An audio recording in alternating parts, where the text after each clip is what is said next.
So we are watching the impacts of President Donald Trump's executive orders on deportation. So today, the focus is on whether ICE agents can arrest people in places like churches and schools and hospitals, prior to today deemed safe spaces. So let's go live to CBS News correspondent Andres Gutierrez. Andres, you went to those church leaders who are hearing from their congregants. They are afraid. What are they saying? Yeah, good to be with you, Reed. So I spent Tuesday evening at the Emmanuel Presbyterian Church in Los Angeles, where the pastor told me that there is so much anxiety among members of the congregation over deportations and the fact that ICE could be showing up at churches and schools, places that were at one point thought to be off limits. Over the last year, the church has hosted 6 families from Venezuela, Honduras, and Ecuador for about 2 to 3 months until they can find some stable housing here in the U.S.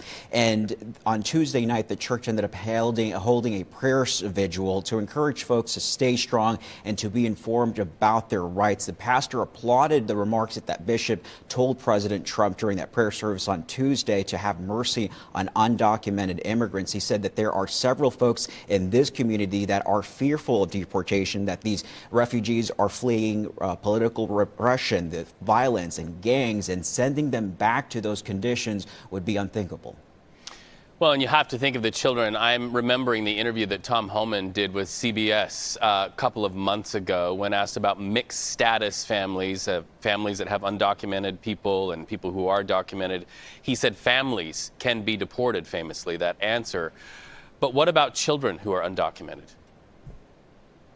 Yeah, that's on so many minds, Reed. And so I ended up speaking to a nonprofit out of San Antonio, Texas, that began in 2017, so during the first Trump administration. And since then, they have trained over 30,000 teachers, students, and families over what to do if ICE were to show up at schools. Their whole premise is to create safe zones at schools. Their policies essentially outline that part of what Trump is doing right now is essentially a part of doing this shock and awe campaign, right? That he wants to scare families in letting them think that ICE agents can show up at schools and yank students out. However, there are federal protections regarding student privacy that prevents anyone from going ahead and saying, hey, what is a student's, status? They can't ask that. And so right now, this nonprofit is essentially letting teachers know that there are federal protections in place for these students. And of course, the question is, how long will those protections remain in place, or at least untested, Andres? Another executive order that Trump issued expands expedited deportation. So talk to us about what that is. And then I'm thinking, in the environment of expedited deportation, do we even have the infrastructure in these United States to do that?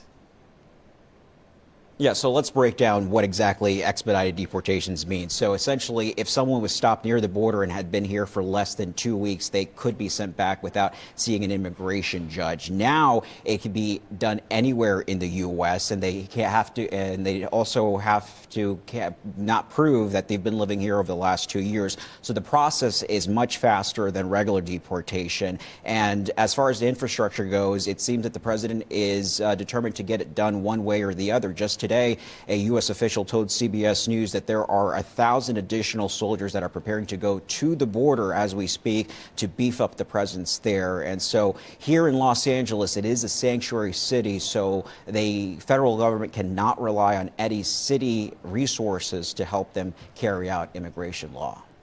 Andres Gutierrez, thank you so much. This is a story that will continue commanding headlines, I think, for days, weeks, and months ahead. Thank you so much.